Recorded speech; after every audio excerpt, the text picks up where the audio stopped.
Saya langsung ke Bang Masinton. Bang Masinton boleh menanggapi apa yang disampaikan oleh Anies Baswedan kemarin dan juga penjelasan yang sudah disampaikan oleh Bang Geis tadi. Jadi pertama yang perlu saya sampaikan itu pidatonya Pak Anies itu pidatonya sangat bagus.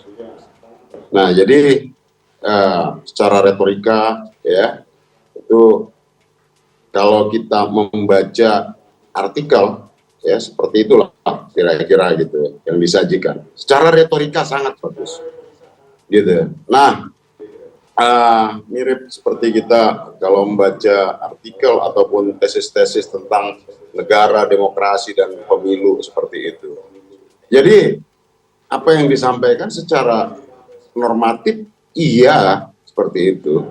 Dan itu lagi maka saya katakan tadi itu ya sama seperti kita membaca buku ya, mendengarkan pidato-pidato ya. Nah, yang sesungguhnya kita menunggu tuh gagasan. Ketika bicara tadi gagasan perubahan apa sih? Ternyata kan ya kita nggak mendengar itu ada gagasan besar yang disampaikan kemarin ketika bicara tentang rekam jejak, rekam karya, dan rekam gagasan. Nah, jadi maka saya katakan itu pidato ya bagus, tapi sejatinya sama seperti kita membaca artikel, gitu loh, mengawang-awang, kira-kira gitulah.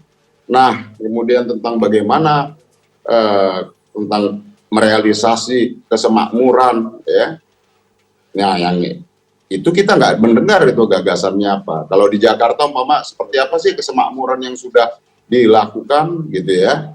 Nah, ketika kita bicara tentang rekam jejak tadi, kesemakmuran di antara Pondok Indah di Jakarta Selatan dengan yang di Cilincing, Jakarta Utara kan itu aja sudah berbeda itu.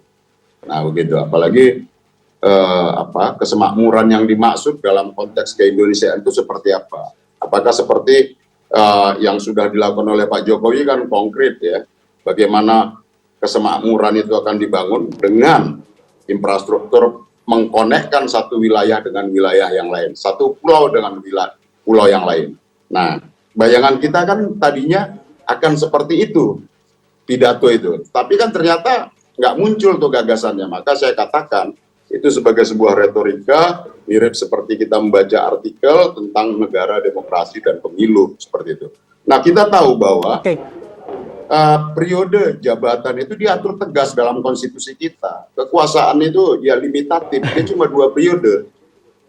Jabatan eksekutif itu baik presiden, kepala, dan juga jabatan kepala daerah, gubernur maupun bupati. Jadi tanpa disebut pun, itu konstitusi kita memang sudah mengatur itu secara limitatif, 2 periode. Dia dibatasi bahwa kemudian kekuasaan yang berganti apa segala macam, orangnya yang berganti. Kalau prinsip dalam kekuasaan itu adalah harus utamanya adalah prinsip kedaulatan rakyat. Jadi nggak ada sesuatu yang baru sebenarnya. Itu yang saya katakan, kita seperti membaca artikel dari pidato yang disiapkan secara baik ya. Kemudian dengan stand up pidato di situ. Nah, kita seperti mendengar dan orang membaca artikel seperti itu.